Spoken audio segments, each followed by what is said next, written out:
of Ohio. Battle of Ohio. It's going to be an AFC North gritty football team.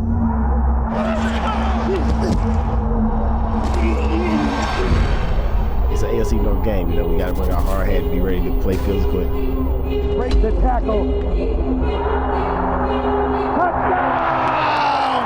Bengals!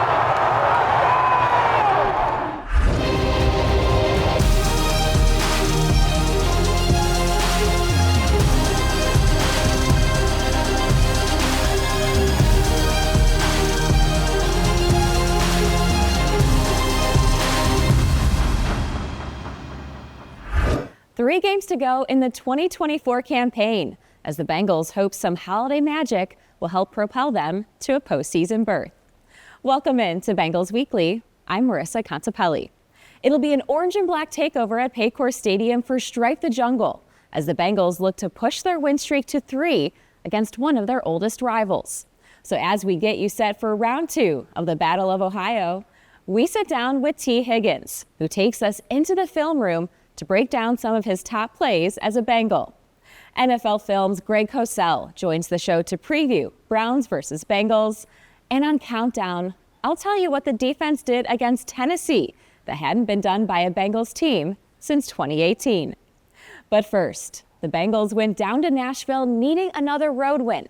The defense, well, they turned into a turnover machine as Joe Burrow continued his shiesty ways with another 3-touchdown performance. So it's time to give you an inside look from the sidelines. Let's now head down to field level as we had Jamar Chase mic'd up against the Titans.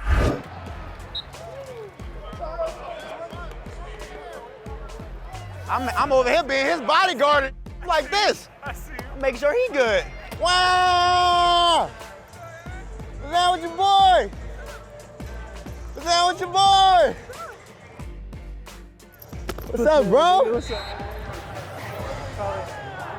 The captains are making their way toward the middle of the field, and as anticipated, two of the captains for the Titans today are former Bengals, Tyler Boyd and Chidobe Awuzie. Here comes Johnny.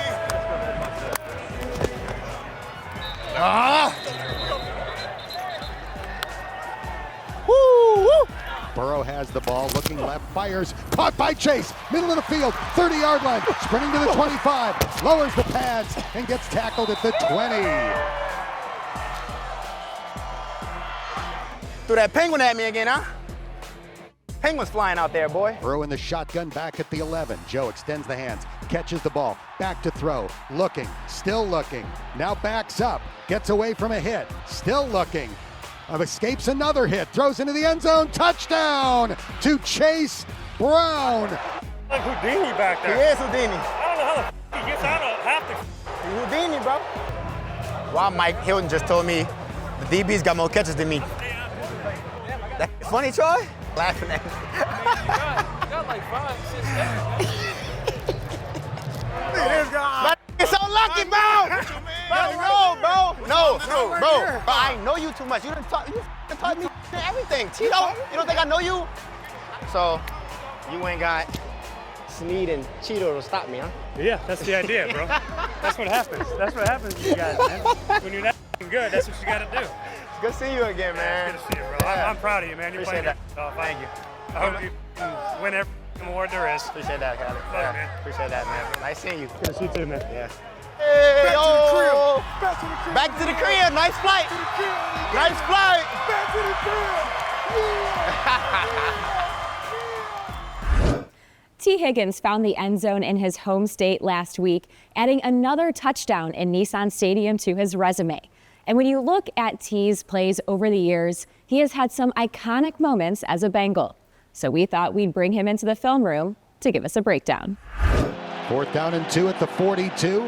Oh, this is a 4th down call. So earlier in the game, Joe gave me a signal that I missed. We came to the sideline, I told him that's my bad. In my head, I'm not knowing it's gonna come up again because of how aggressive they safeties play. And he gave me one of them ones right here. I saw it, it's real subtle, I saw it. I could tell how this safety was playing right here. This guy, watch how he wanna drive the end breaker. And I just gave him one jab and just beat the other guy, and lights out. Joe gave me a great ball, and the rest was history. 4th and 2, Burrow, deep shot, Higgins is open! Got it! Touchdown, Cincinnati! This celebration, listen, look, y'all. I had one in my head set up, was about to do it. Jamar ended up doing it instead of me, because I stopped. I thought I messed up, but it was funny. I was doing it.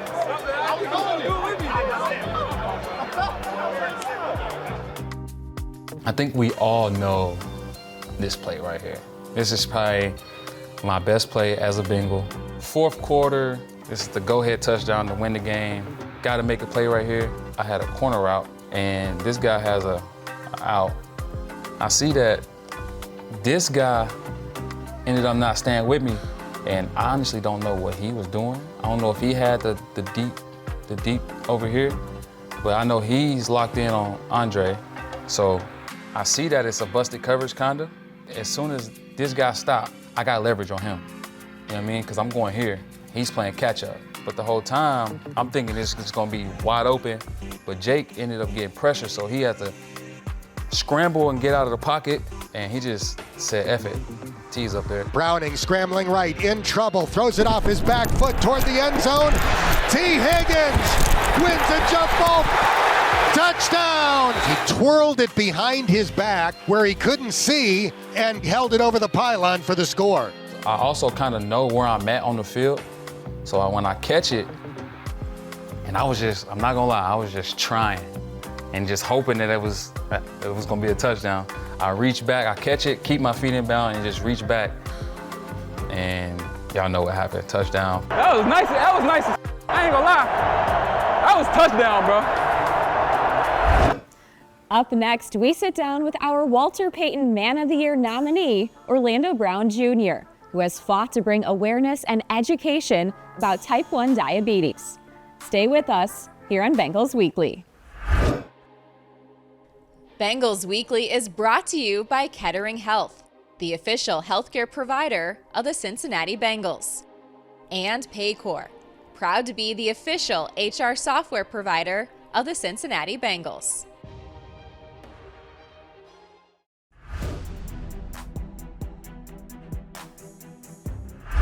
Welcome back to Bengals Weekly. The Walter Payton Man of the Year honor is one of the most prestigious in all of sports, recognizing those who excel on the field and are committed to creating a positive impact beyond the game. Orlando Brown Jr. is this year's Bengals nominee and has been a lifelong advocate for type 1 diabetes research and education. We now go behind the stripes with our Walter Payton Man of the Year.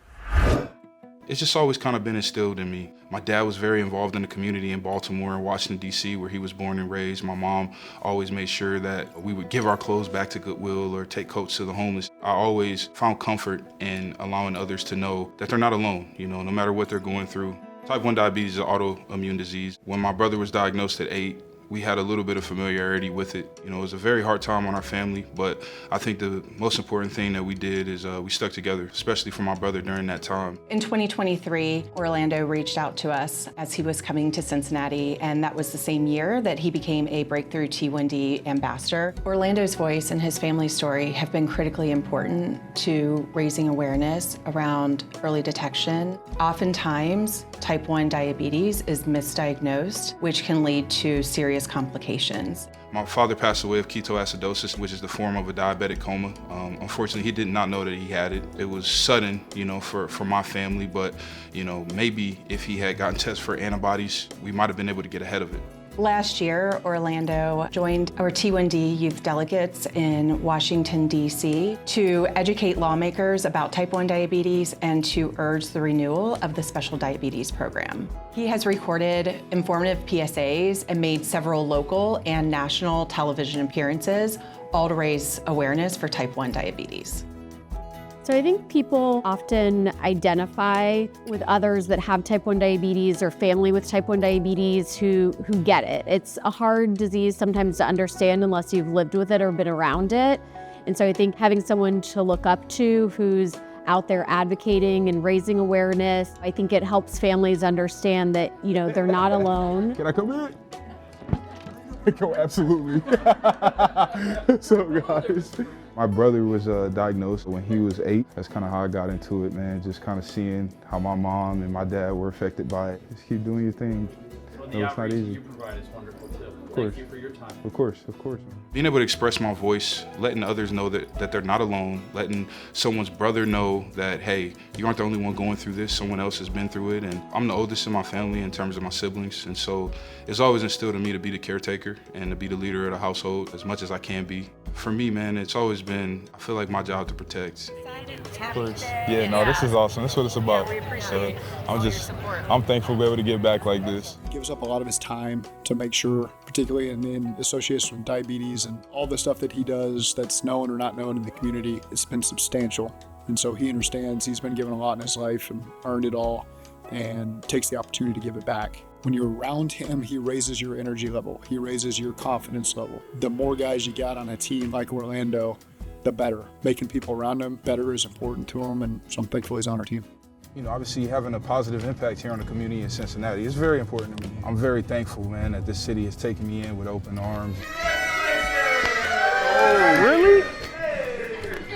That is crazy, bro. Seriously? Yeah, man. Man, I'm so thankful for the opportunity to represent the Bengals, man, as an organization for Walter Payton Man of the Year. This is a goal that I set for myself, to be able to light other people's candles, to give someone comfort and allow others to know that you're not alone. That's so special, man. Damn, really? Really? Damn, man. Congratulations. Oh, man, I'm so thankful. I always found comfort in allowing others to know that they're not alone, you know, no matter what they're going through. Diabetes, losing a parent, you know, being bullied in school, whatever it is, you know, it's always been important to me for others to feel that comfort and understand and know that they're not alone. Up next here on Bengals Weekly, we sit down with Greg Cosell, who helps us preview the second installment of the Battle of Ohio.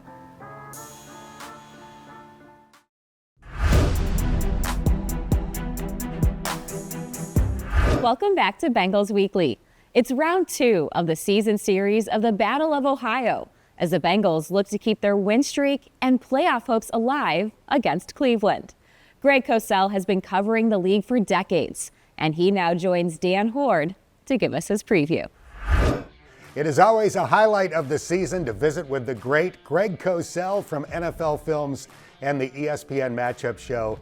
Greg, let's start with Ja'Marr Chase, who's having a phenomenal season. When you watch him play this year and the way the Bengals are using him, what stands out to you? There may be no better quarterback-receiver duo in the league. They just kill you outside the numbers. When Joe Burrow sees one-on-one outside the numbers, he's throwing the football. And throwing it exactly where he wants to throw it. Let's talk about the year that Joe is having. Leads the NFL in yards by more than 200. He leads the NFL in touchdown passes. Greg, how has he evolved from the guy you liked so much coming out of LSU? I think the thing that really stands out to me is how comfortable a player he is when he moves. There's chaos all around him, and he never seems hurried. He never seems frenetic. He always seems controlled and calculated. He has a tremendous knack for then sort of resetting his throwing platform and delivering the football. Let's move to Chase Brown. He's got 6 straight games now with 90 or more scrimmage yards. What has he added to this offense? I mean, he's got burst, he's got velocity, there's a physical presence to him. He finishes runs, but he can generate some explosive runs because he does have that speed. He's just a good player, and in the context of this offense, I think Brown fits that really well. The Browns are coming to town this week. They are going with Dorian Thompson-Robinson at quarterback instead of Jameis Winston. What are going to be some of the keys for Cincinnati to complete a regular season sweep of the Browns? He's a quarterback that you have to make sure you keep him in the pocket. You know, he's a guy at this point in his career that's not going to see it really well. And so when he doesn't see it well, he's going to look to run, and he's very, very athletic, and he can do that. Maybe they'll use a spy. Certainly Davis Gaither, who's now basically a full-time player since Wilson's out for the year. There's multiple ways to do it. But you can't let him beat you with his legs. You must make him sit in the pocket, read it out, and deliver the football. Greg, this is always a treat for me. I really appreciate your time. Happy holidays, and thanks for joining us. Oh, thanks, Dan. It's always a pleasure. Well, Pro Bowl voting is now live. You can send Joe Burrow, Ja'Marr Chase, Trey Hendrickson, and the rest of your favorite Bengals to the Pro Bowl this February in Orlando, Florida. All you have to do is visit Bengals.com/team/pro-bowl. Or you can vote on social media. Make sure to include a hashtag followed by the player's name for your vote to count on social. But get those votes in now because voting ends this Monday. Well, coming up next, it's Contipelli's Countdown, where I'll tell you how special the 4 interceptions the defense snagged against the Titans last week were. Bengals Weekly will be right back.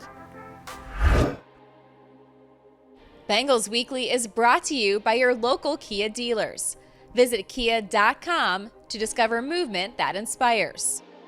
And AltaFiber, the official Wi-Fi and internet provider of the Cincinnati Bengals.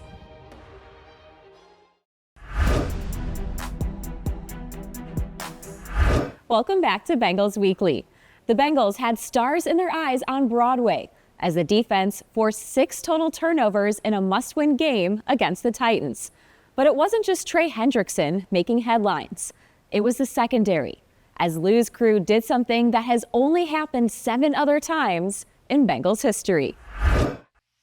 The defense recorded 4 interceptions last week against the Titans, as it was the 8th time in team history where 4 different players had at least 1 pick. It was also the first time since 2018 where the defense had 4 interceptions in a single game. Geno Stone's pick 6 now has him with an interception in back-to-back games. Mike Hilton became the 3rd player in the league this season to register a pick and at least 3 tackles for loss in a single game. Cam Taylor-Britt now has an interception in 2 of his last 3, and rookie Josh Newton secured his first career interception. Meanwhile, Trey Hendrickson continues to add to his impressive season. When he took down Will Levis last week, he brought his league-leading sack total to 12.5. Hendrickson is the first Bengal to record double-digit sacks in consecutive seasons since Eddie Edwards did it in 1980. And when crunch time hits, well, Trey turns it up. Hendrickson leads the league with sacks and pressures generated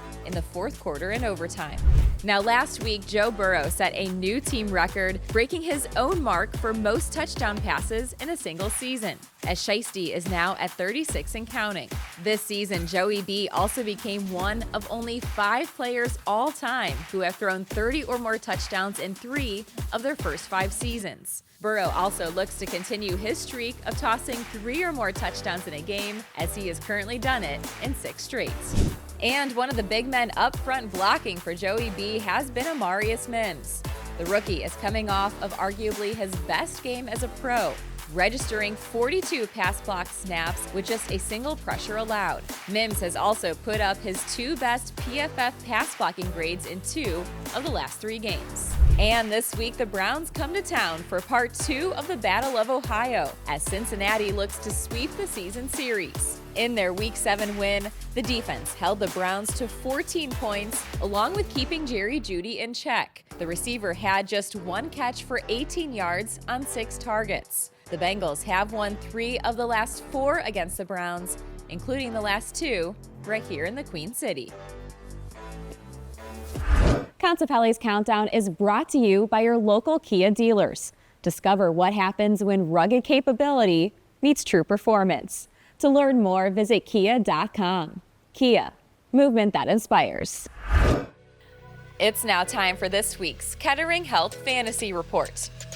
Chase Brown was the highest scoring Bengal in Week 15, posting over 26 points after eclipsing the 100 scrimmage yardage mark for a 4th straight game. Brown also found the end zone twice against the Titans, making him the 5th highest running back of the week. The Bengals defense had themselves a turnover fest in Tennessee, forcing 6 total turnovers thanks to 2 fumble recoveries and 4 interceptions, including Geno Stone's pick 6. The 18 fantasy points marked the highest points scored for the defense on the season, as they ended the week ranked 4th. And for Cleveland, Jerry Jeudy enters as the 11th ranked fantasy receiver, averaging 14.5 points per game. He is coming off of a 21-point performance against the Chiefs in Week 15. Thanks for tuning in to Bengals Weekly. This week's game against the Browns is presented by Fifth Third. For Dan Horde and our entire crew, I'm Marisa Contipelli. We'll see you next week. Bengals Weekly was brought to you by Paycor, proud to be the official HR software provider of the Cincinnati Bengals. AltaFiber, the official Wi-Fi and internet provider of the Cincinnati Bengals. And Kettering Health, the official healthcare provider of the Cincinnati Bengals.